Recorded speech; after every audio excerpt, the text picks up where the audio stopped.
A short time ago, I ordered the United States Armed Forces to launch precision strikes on targets associated with the chemical weapons capabilities of Syrian dictator Bashar al-Assad. A combined operation with the armed forces of France and the United Kingdom is now underway. And we can say that the Syrian government was behind this attack. Or should the administration wait to get those findings? The OPCW arrived tomorrow in Syria to try to collect some information. So they are simply the body, the OPCW, the one that collects some of the information and determines the exact substance that was used. There are some television shows out there in the United States that have started to ask, well, why aren't we releasing all of this intelligence information right now? A lot of this stuff is classified at this point. So those things we're going to hold pretty close to the vest. Would you say today, though, that the U.S. has proof that this was the Syrian regime? Yes. Okay. And we continue to look at the information. We continue to gather information and further assess it. We know that chemical weapon was used. We will still wait for the OPCW, the OPCW will still formulate its facts and its findings, but that still does not determine, the OPCW does still not determine the responsibility. They just determine the substance. But at what level of confidence that Syria was responsible? I mean, there's a very high level of confidence. Earlier today, President Trump directed the U.S. military to conduct operations. Clearly, the Assad regime did not get the message last year. This time, our allies and we have struck harder.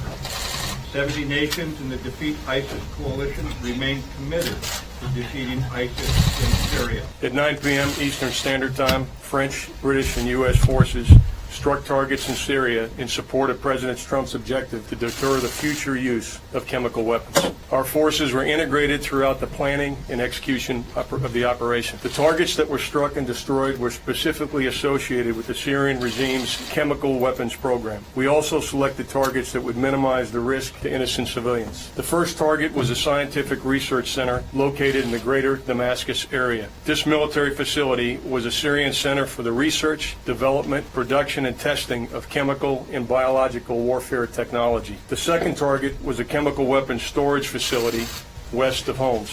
We assessed that this was the primary location of Syrian sarin and precursor production equipment. The third target, which was in the vicinity of the second target, contained both a chemical weapons equipment storage facility and an important command post. U.S., British, and French naval and air forces were involved in the operation. Last year, we conducted a unilateral strike on a single site. The focus was on the aircraft associated with the Syrian chemical weapons attack. This evening, we conducted strikes with two allies on multiple sites that will result in a long-term degradation of Syria's capability to research, develop, and employ chemical and biological weapons. They will lose years of research and development data, specialized equipment, and expensive chemical weapons precursors. Does this mean that the U.S. and its partners will continue military operations beyond this initial operation tonight? But right now, this is a one-time shot. I believe that it sent a very strong message to dissuade him, to deter him from doing this again. But with regard to the Russian concerns,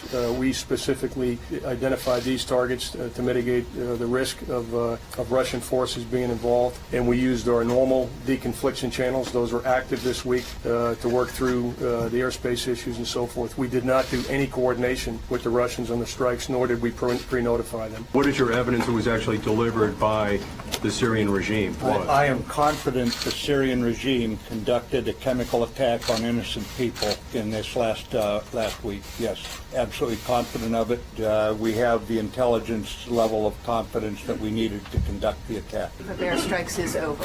This wave of airstrikes is over. That's why we're out here speaking to you now. You told them that you're going to be operating in airspace, but you didn't tell them, the Russians, what the targets were? That is absolutely correct. We used the normal deconfliction channels to deconflict the airspace that we were using. We did not coordinate targets or any planning with the Russians. That kind of information, just to put it in perspective, is passed routinely every day and every night. So they may not have found anything unusual about that particular airspace deconfliction. And do you believe that there are additional locations where they are producing such materials? This is a great question. We had a number of targets to select from. And again, we did not select those that had a high risk of collateral damage and specifically a high risk of civilian casualties. And so the weaponry, back to the earlier question, the weaponeering was done, the modeling was done to make sure that we mitigated the risk of any chemicals that were in those facilities to mitigate the risk of civilian casualties. So were there other targets that we looked at? There were. We selected these specific targets both based on the significance to the chemical weapons program as well as the location and the layout. It seems like this strike tonight was pretty limited, not too dissimilar from last year. I know it was three targets this time instead of one. How much assurance can you give us that this is going to do what the strike last year didn't do? We used a little over double the number of weapons this year than we used last year. We were very precise and proportionate, but at the same time, it was a heavy strike. We are very confident that chlorine was used. We are not ruling out sarin right now.